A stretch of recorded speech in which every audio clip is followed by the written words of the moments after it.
আসসালামু আলাইকুম রহমতুল্লাহি ওবরাকাতুহু। মারফতের দিন দরদি ভাইদের উদ্দেশ্যে আজকে কিছু কথা বলবো।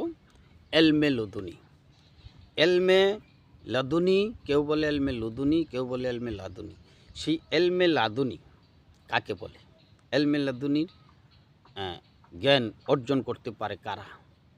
এলমে লাদুনি হচ্ছে এমন একটা জিনিস যেটা হইল খুদাই জ্ঞান, মানে আল্লাহর যে জ্ঞানটা আছে সেই জ্ঞানটা একজন মানুষের উপরে আসবে, সেটা হইল খোদাই জ্ঞান। এই খোদাই জ্ঞানকে বলে এলমে লুদুনি। এই এলমে লুদুনি আল্লাহ তাআলা দান করেন একমাত্র আল্লাহর প্রেমিকদেরকে। যারা আল্লাহর প্রেমিক হইতে পারে তাদেরকে একমাত্র দান করেন আল্লাহ পাক রব্বুল ইজ্জত।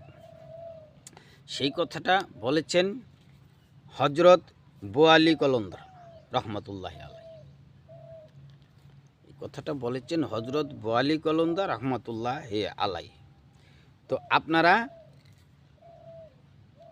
আবারও জেনে নিন, এলমে লাদুনি অর্থ হইল খোদাই জ্ঞান।